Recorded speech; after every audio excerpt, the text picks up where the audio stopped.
Okay. This was filmed under the influence of alcohol. Didn't matter.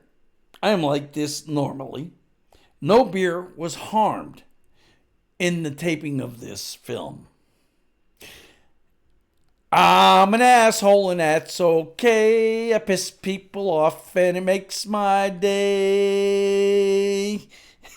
That's going to be our theme song from now on. Whenever I start this, John sees the world or John sees the world. Okay, so first off, I'd like to thank our sponsors. Trifocal eyeglasses came in handy. We do the business, trifocal. They have the business attire. They have the sporty attire, and they have the I dropped my glasses. Now I can't reach them. That's a look too.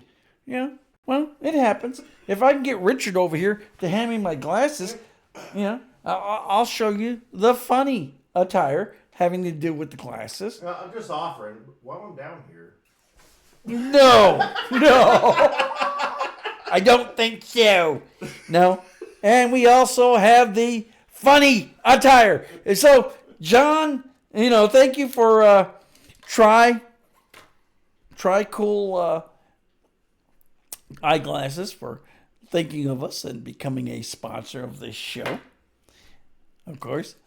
And now we're going to go into something called human puppet posing theater. Okay, I'm a big fan of doing stuff stupid.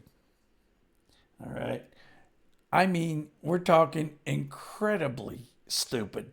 People have told me in the past, well, if you do that, no one's going to respect you. They're not going to think, oh, who's this fucking, oops, I can't say that word.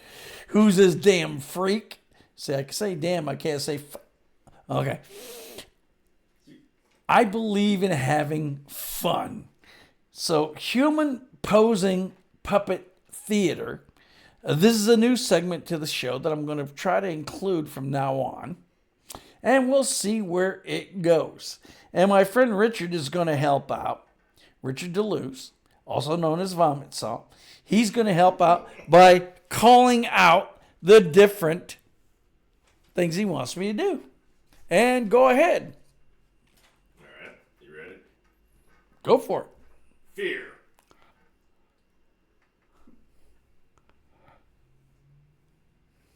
Okay. Eating. I eat a lot like that too. Farting.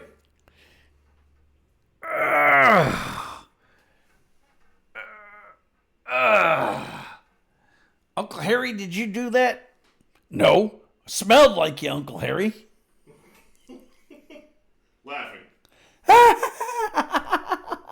I'm crazy. I don't give a shit. And if you're watching this video this far into it, you probably realize that by now. You jump. Mocking.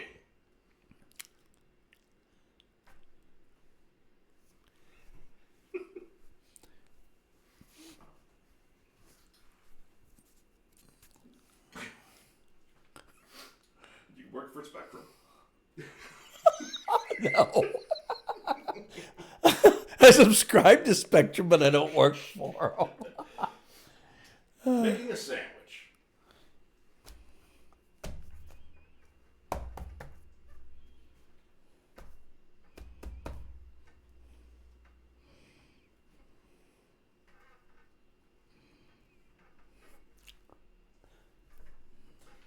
Now the rest of these I wrote down. You don't know what they are.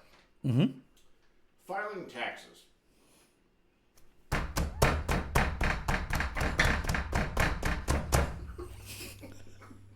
I didn't know if you were just going to lean back and put your hands behind you. Don't I file taxes? Come on, give me more credit than that. Jesus Christ. That would have been fun too. I'm a video star here. Or I'm trying to be. done farting. Okay. You misjudged a fart.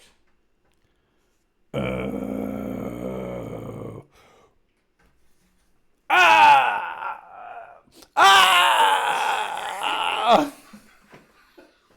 That's all I had. I only wrote down the two extra ones. That's all Richard has. So that's the end of human puppet posing theater for today. We'll, of course, based on your reactions to this, bring it back. I really enjoyed doing it, I had to admit. And guess what? Guess who's here? Guess who's here? Sock Monkey! But guess who else is here? Sock Monkey, the original! The original Sock Monkey! Oh, look at that. Aren't they something else? These guys really influence me when I'm trying to do shit. Okay, so another thing that I'm going to bring up today is doing handmade Christmas presents. Now, we're getting toward that time of year where we have to start thinking about Christmas. You're thinking, geez, John, you got October, November, December. You got 3 months yet till that happens. But for those of us on a budget, that doesn't matter. We need all the time we can get to do Christmas presents. I don't know about you, but I've been in that position where I didn't have a lot of money, so I couldn't spend any money, on giving people, a lot of money on giving people Christmas presents. So here's 3 suggestions that I'm gonna propose to you. Okay, these are things that I've done on my myself for Christmas. 1, learn how to make a dream catcher. You can find it online. It's very simple. All you gotta do is go to your local, handy. I want to say handicap, but that ain't right. Go to your local Michael's or your local hobby store. Find yourself a variety of rings. They sell them there. Variety of rings, and then you learn how to do a dream catcher, and you get yourself. First off, you get yourself some yarn so that you can wrap the rings themselves, of course. And then you get yourself some very resilient thread of some sort. And according to the instructions you'll find online, you can do a dream catcher. Number 2. Now, mind you, number 2 is a little more difficult than number 1. Yeah, I'm going to say a little more difficult. It's extremely difficult. The thing about it is that they used to have a store here in San Antonio, Texas. It was a distress store. Distress meaning that it didn't sell at the stores it was selling at, or else it was on a train that wrecked and they just wanted to get rid of it, and this store picked it up. But I found rubber chickens about this tall. Little tiny rubber chickens. And when you squeezed them, they made a walk walk noise, just not as loud.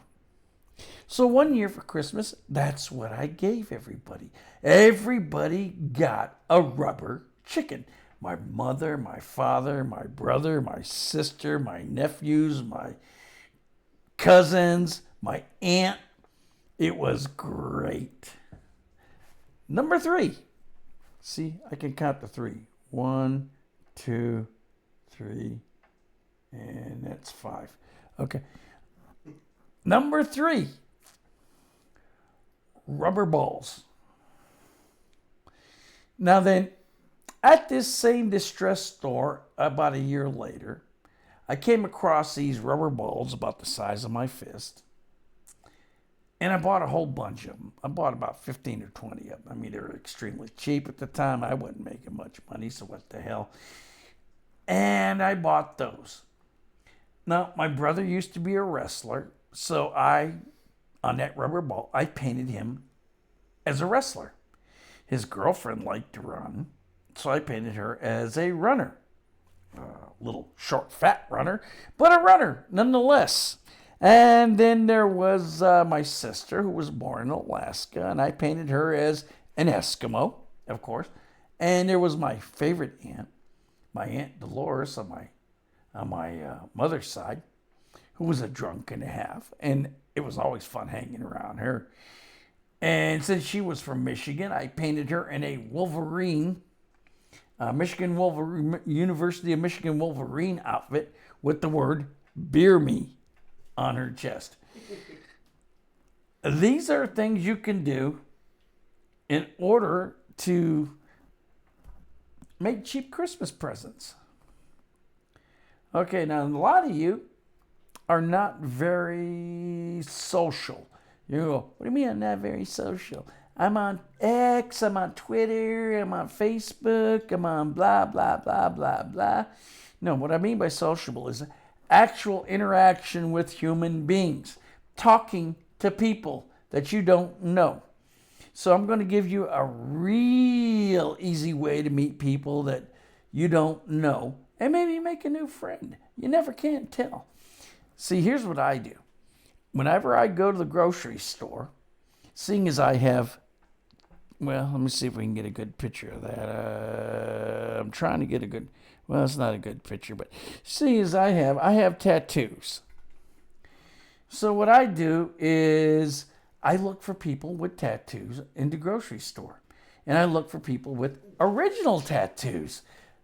Yeah, now see, Richard, he's over there pulling up his mom tattoo. Hey, Rich, can you get that in the camera somehow? Yeah, this is legitimate. No, So it's no, you gotta get down a little. You gotta squat down. Oh, no, squat. Okay, so go to your left. There I go. There you had it. Right there. Mom. yeah, I finally got some ink done. But I like to walk up to people when I notice that they have interesting ink when I'm at the grocery store and comment on it and ask them to show it to me and then show them my own ink and explain to them that, yeah, I collect ink too, which is why I'm asking about theirs. And you'd be surprised how many positive reactions I get out of it. We all spend a lot of time going into the public and not interacting with each other. We're all afraid of each other. I mean, what the hell is that? When I was a kid growing up, you just walked up to somebody, start talking to them, no big deal. Another one of my ploys, I call it a ploy. Another one of my ploys is when I see a woman, whether she be young, middle-aged, old, it doesn't matter. She's wearing a piece of clothing that I find very fetching on her. I make sure I comment on that.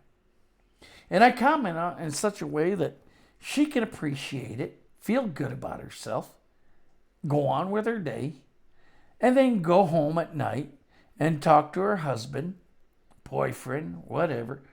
Why don't you ever compliment me on this piece of clothing? Some guy in a grocery store liked it and he complimented me on it. What the hell's wrong with it? Never mind. Anyways, we're having fun here at John Sees the World, as in grasp, or John Sees the World, as in sees the world. And I've enjoyed being with you again for this short amount of time. We're going to upload this to YouTube, and hopefully you're going to enjoy it as much as we did in making it. And yes, the alcohol and the grass had a lot to do with it, but it usually doesn't. And anyways, so long.